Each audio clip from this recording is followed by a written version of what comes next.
इसी साल 24 जनवरी को अमेरिकी रिसर्च फर्म हिंडनबर्ग ने अडानी ग्रुप पर भारी कर्ज और शेयरों में हेरफेर समेत कई गंभीर आरोप लगाए थे।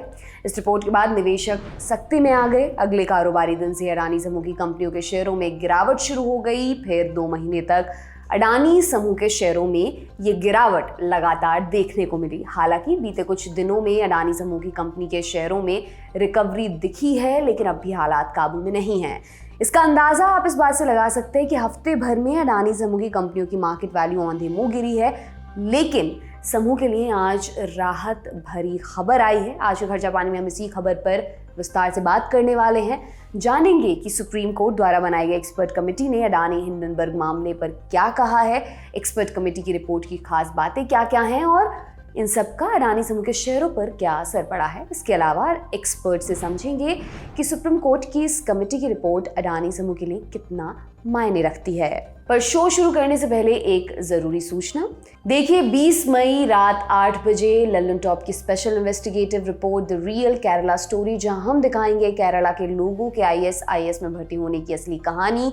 उन लोगों से मिलाएंगे जिन पर आरोप लगते हैं कि उन्होंने लोगों का धन परिवर्तन कराकर उन्हें इस्लामिक स्टेट में भर्ती किया। मिलेंगे उन लोगों से जिनके घर से युवा चले गए इस्लामिक स्टेट ज्वाइन करने। सूचना समाप्त। अब वापस आते हैं शो पर। अडानी हिंडनबर्ग मामले की जांच के लिए सुप्रीम कोर्ट के द्वारा बनाई गई एक्सपर्ट कमेटी की रिपोर्ट आज 19 मई को सार्वजनिक कर दी गई है। एक्सपर्ट कमेटी ने इस रिपोर्ट में एक तरह से क्लीन चिट देते हुए कहा कि इस मामले में पहली नजर में किसी भी तरह के कानून का उल्लंघन नहीं किया गया है। इस रिपोर्ट में शेयर मार्केट को रेगुलेट करने वाली संस्था सेबी का बचाव किया गया है। एक्सपर्ट कमेटी ने कहा कि अडानी समूह की कंपनियों के स्टॉक्स की कीमतों में बदलाव की पूरी जानकारी सेबी को थी। अब विस्तार से जान लेते हैं कि एक्सपर्ट कमेटी की तरफ से पेश इस रिपोर्ट की खास बातें क्या क्या हैं। एक्सपर्ट कमेटी की रिपोर्ट में कहा गया कि अडानी समूह द्वारा शेयरों की कीमतों में कथित हेराफेरी को लेकर सेबी की तरफ से कोई चूक नहीं हुई है। रिपोर्ट में कहा गया कि सेबी के पास अभी भी 13 विदेशी संस्थाओं के बारे में पर्याप्त जानकारी नहीं है।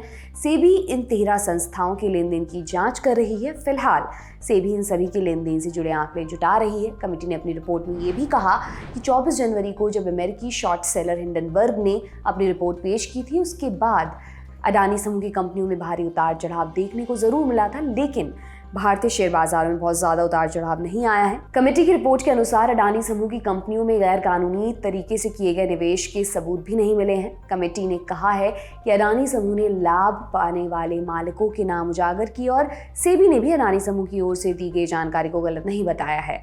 सुप्रीम कोर्ट की एक्सपर्ट कमेटी के मुताबिक अडानी समूह ने न्यूनतम पब्लिक शेयर होल्डिंग को लेकर भी कानून का पालन किया। एक्सपर्ट कमेटी के अनुसार सेबी ने पाया है कि कुछ संस्थाओं ने हिंडनबर्ग रिपोर्ट के जारी होने से पहले अडानी ग्रुप के स्टॉक्स में शॉर्ट पोजीशन ली थी और रिपोर्ट पब्लिश होने के बाद स्टॉक में गिरावट आने पर जमकर मुनाफा कमाया। वहीं पैनल ने यह भी कहा कि सेबी ने इस बात पर गौर किया कि बाजार में इंट्राडे ट्रेडर्स की संख्या बढ़ रही है। साथ ही हिंडनबर्ग की रिपोर्ट के बाद अडानी के शेयरों में भी खुदरा निवेशकों का निवेश बढ़ गया है। आपको बताते चलें कि अमेरिकी रिसर्च फर्म हिंडनबर्ग ने अपनी रिपोर्ट में अडानी ग्रुप की कंपनियों को वैल्यूड बताया था।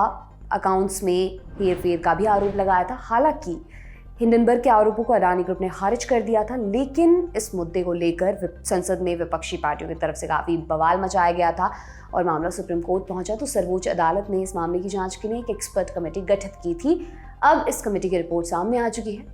अडानी हिंडनबर्ग मामले में देश के chief justice DY Chandrachud, justice PS Narasimha और JV पारदीवाला की बेंच ने 2 मार्च को 6 सदस्यों वाली एक्सपर्ट कमेटी बनाने का आदेश दिया था। इस कमेटी के हेड रिटायर्ड जज AM सप्रे बनाए गए थे। इसके अलावा इस एक्सपर्ट कमेटी में justice JP Deodhar, OP Bhatt, KV Kamath, Nandan Nilekani और सोमशेखर सुंदरेसन को शामिल किया गया था। वहीं सुप्रीम कोर्ट ने अडानी ग्रुप के खिलाफ हिंडनबर्ग द्वारा लगाए गए आरोपों की जांच के लिए सेबी को 3 महीने का और वक्त दे दिया है। 17 मई को इस मामले की सुनवाई के दौरान chief justice DY Chandrachud, justice PS Narasimha और जस्टिस JB पारदीवाला की बेंच ने जांच के लिए 3 महीने का समय और देने की मंजूरी दी। अब सेबी को अपनी जांच रिपोर्ट 14 अगस्त तक सौंपनी होगी। हालांकि सेबी ने सुप्रीम कोर्ट से इस मामले में विस्तृत जांच करने के लिए 6 महीने का अतिरिक्त समय देने की मांग की थी। इस बारे में हमने ब्रोकरेज फर्म प्रॉफिट मार्ट के डायरेक्टर रिसर्च अविनाश कोरक्षर से बात की। आइए उन्हें सुनते हैं। डेफिनेटली ये मार्केट को पसंद आने वाली खबर है, क्योंकि देखिए बहुत समय से ये जो मसला था वो काफी लोग इंतजार कर रहे थे, लेकिन फाइनली ये सुप्रीम कोर्ट की जो कमेटी है इसने फाइनल डिसीजन लिया है कि हिडेनबर्ग और अडानी ग्रुप के जो मसले में ऐसा लग रहा था लोगों को कि शायद अडानी ग्रुप की कंपनीज में कोई रॉन्ग डूइंग होगा, वो ऐसा बिल्कुल नहीं है। तो डेफिनेटली मार्केट्स को ये बात अच्छी लगेगी, उसी कारण से आज थोड़ी बहुत तेजी हमने अडानी ग्रुप के कंपनियों में भी देखी थी। हो सकता है कि मार्केट जब सोमवार को खुलेंगे तभी थोड़ा सा और तेजी का माहौल देखने को मिलेगा। और हम सभी लोग जानते हैं कि अडानी ग्रुप के कंपनीज में अडानी एंटरप्राइजेज, अडानी ट्रांसमिशन पैसा रेस करने की बातें कर रहे हैं। तो ये मामला एक बार सुलझ गया है तो ये भी डेफिनेटली इनके लिए पॉजिटिव है, क्योंकि फंड रेजिंग के टाइम पे ये बात इंपॉर्टेंट है कि सारे जो बड़े मसले थे हिडेनबर्ग और अडानी ग्रुप के, ये अभी पूरी तरह से सुप्रीम कोर्ट ने, ये कमेटी ने क्लियरली कहा है कि ऐसा कोई रॉन्ग डूइंग ग्रुप ने बिल्कुल किया नहीं। देखिए थोड़ा बहुत तो असर पॉजिटिव ही आएगा, क्योंकि बहुत ऊपरी लेवल से ये सारी कंपनियां हिडेनबर्ग रिपोर्ट के बाद काफी ऊपरी लेवल से घटी है। और ये रिपोर्ट एक बात का क्लेरिफिकेशन और एक बात का वैलिडेशन है ग्रुप के लिए कि उन्होंने कोई रॉन्ग डूइंग किया नहीं है, उन्होंने कोई गड़बड़ी नहीं की है। तो मुझे लग रहा है कि देखिए अडानी ग्रुप के स्टॉक्स में जब भी मंदी आती है या तेजी आती है, मार्केट का सेंटिमेंट वैसे बदलता है। अडानी ग्रुप के कंपनीज में अगर अच्छा उछाल देखने को मिला सोमवार को, तो उसको कोई सरप्राइजिंग मूव देखना नहीं चाहिए। आज भी मुझे लग रहा है कि इतनी बड़ी तेजी इसलिए नहीं देखने की पड़ी क्योंकि मार्केट को अंदाजा था कि जजमेंट अडानी ग्रुप के फेवर में ही आएगा। बट डेफिनेटली लॉन्गर टर्म के लिए तो ये बात अच्छी है, क्योंकि बहुत समय तक ये जो मसला था कि क्या होगा क्या नहीं होगा, ये फाइनली अभी डिसाइड होके फाइनलाइज हो चुका है। सुप्रीम कोर्ट की एक्सपर्ट कमेटी ने भले ही अडानी समूह को राहत दे दी है, लेकिन अडानी ग्रुप की कंपनियों को इस हफ्ते बड़ा झटका लगा है। अडानी समूह की कंपनियों में आई जोरदार गिरावट की वजह से इस हफ्ते अडानी समूह की कंपनियों का बाजार मूल्य 80,000 करोड़ रुपए से ज्यादा डूब गया है। अडानी समूह की कंपनियों की मार्केट कैप में गिरावट की मुख्य वजह वैश्विक brokerage firm Morgan Stanley capital international यानी MSCI का एक फैसला बताया जा रहा है। MSCI ने अडानी ग्रुप की 2 कंपनियों को इस महीने के आखिर तक भारतीय इंडेक्स से बाहर करने का फैसला लिया है। इससे अडानी समूह की कंपनियों से बड़ी संख्या में पैसा बाहर जाने की आशंका बनी हुई है। MSCI इंडिया इंडेक्स से अडानी टोटल गैस और अडानी ट्रांसमिशन को बाहर करने का फैसला लिया गया है।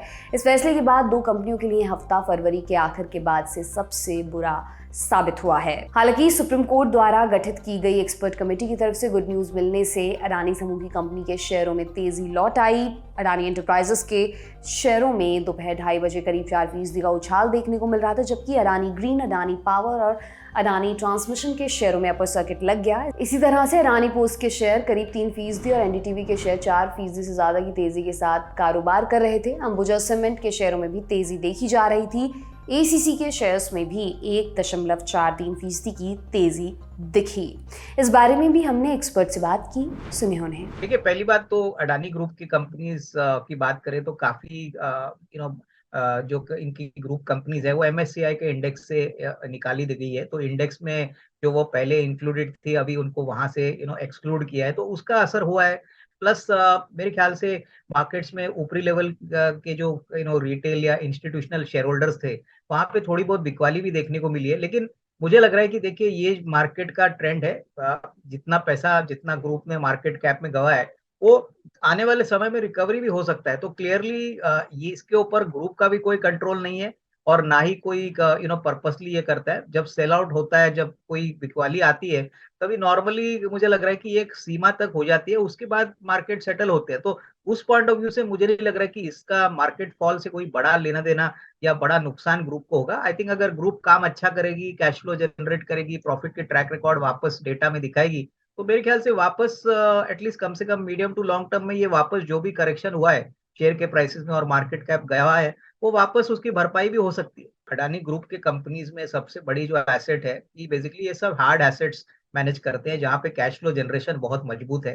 तो उस पॉइंट ऑफ व्यू से मुझे लग रहा है कि अडानी पोर्ट्स है, अडानी विल्मर है, मुझे लग रहा है कि ये अच्छी कंपनियां हैं जो अच्छी कैश फ्लो जनरेट कर रही है। और आने वाले समय में जहाँ इंडिया में अगर इंफ्रास्ट्रक्चर ग्रोथ होता है, अगर अडानी विल्मर की बात करते हैं तो ये बेसिकली एक FMCG जैसी कंपनी है, ब्रांडेड प्रोडक्ट्स में काम करते हैं, तो उनके सारे बिजनेसेस अच्छे करेंगे। लेकिन ये दो जो कंपनियां हैं, अडानी विल्मर, अडानी पोर्ट्स, यहाँ पे मुझे लग रहा है कि काफी ऊपरी लेवल से शेयर गिरे हैं। लॉन्ग टर्म प्रोस्पेक्ट्स यहाँ पे काफी अच्छे हैं। तो ऐसे निवेशक जो थोड़ा सा कॉन्ट्रा इन्वेस्टर है, जो थोड़ा रिस्क ज्यादा लेने की ताकत रखते हैं, उनको डेफिनेटली ऐसे शेयर्स अपने पोर्टफोलियो में इंक्लूड करना चाहिए। और रही बात लॉन्ग टर्म जो अडानी ग्रुप का जो फ्यूचर है वो मेरे ख्याल से देखिए अगले 1.5-2 साल में होपफुली नंबर्स अच्छे आएंगे, जनरल इलेक्शंस खत्म हो जाएंगे, उसके बाद मेरे ख्याल से वापस जो उनका ग्रोथ का स्टोरी है वो तो चलता रहेगा। मेरे ख्याल से अडानी ग्रुप कंपनी में ग्रोथ नहीं आएगा ऐसा लगता नहीं है, बट हाँ थोड़ी सी वॉलेटिलिटी इन स्टॉक्स में जरूर रहेगी। ये था आज का खर्चा पानी दोस्तों बुलेटिन, आपके लिए लिखा था हमारे साथी प्रदीप यादव ने। मेरा नाम है दिव्यांशी सुमराव। आप अपनी राय कमेंट बॉक्स में जरूर दें। अगले एपिसोड तक अपना खूब ख्याल रखें। बहुत बहुत शुक्रिया।